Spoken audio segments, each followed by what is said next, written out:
ব্যক্তিগত জীবন আর পেশাদারিত্বের মধ্যকার সূক্ষ্ম সীমানা পেরিয়ে আলোচনায় আবারও উঠে এসেছেন স্বস্তিকা মুখোপাধ্যায়। সম্প্রতি প্রাক্তন প্রেমিক জিতের জন্মদিনে সোশ্যাল মিডিয়ায় আবেগঘন একটি পোস্ট দিয়ে গণমাধ্যমের শিরোনামে আসেন তিনি।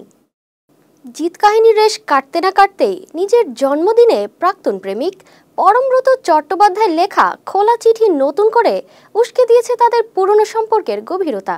সব মিলিয়ে প্রেম, বিচ্ছেদ আর স্মৃতিচারণ চক্রেই চলছে স্বস্তিকার জীবনের গল্প।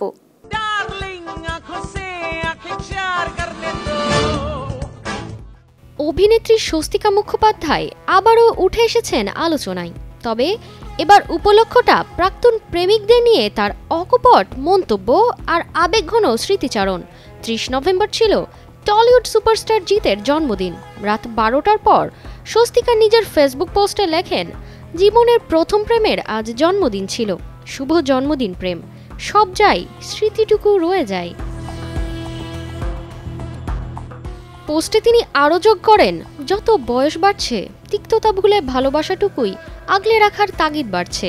অন্যজনেরা মনে রাখছে কিনা সেটা জরুরি নয়, নিজের মনে রইলেই হলো, মন সব রেখে দেই। যদিও পরে স্বস্তিকা এই পোস্ট সরিয়ে ফেলেন, তবে তার মনের কথা প্রকাশ্যে আসা থেকে আটকানো যায়নি। স্বস্তিকা ও জিতের সম্পর্কের সূচনা হয়েছিল মাস্তান ছবির শুটিং সেটে। তখন স্বস্তিকা সদ্য বিবাহ বিচ্ছিন্ন।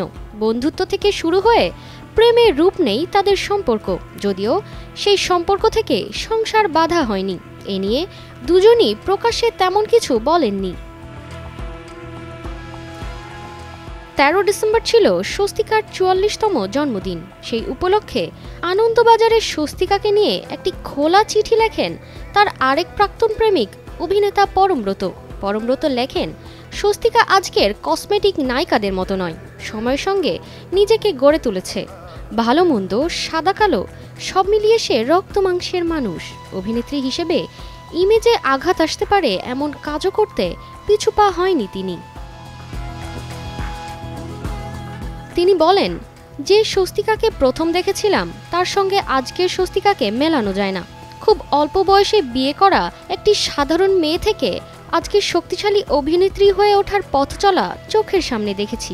পরমব্রত তাদের বিচ্ছেদের প্রসঙ্গ টেনে বলেন, যে জীবনসঙ্গী চেয়েছিলাম তা পেয়েছি, মন খারাপের প্রশ্নই ওঠে না। তবে বিশেষ দিনগুলোই পুরনো সময়ের স্মৃতি নস্টালজিয়া হয়ে ফিরে আসে।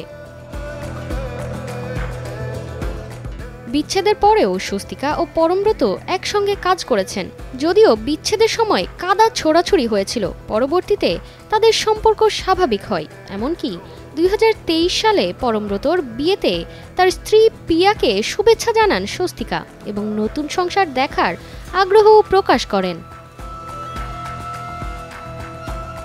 স্বস্তিকা মুখোপাধ্যায় বারবার প্রমাণ করেছেন, সম্পর্কের টানাপোড়েন তাকে ভাঙতে পারেনি, বরং প্রতিটি সম্পর্ক ও স্মৃতি তাকে নতুনভাবে গড়ে তুলেছে।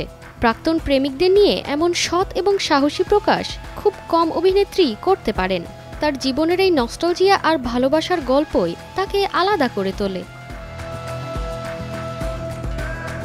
তারতিবা ফারুহি, কালের কণ্ঠ।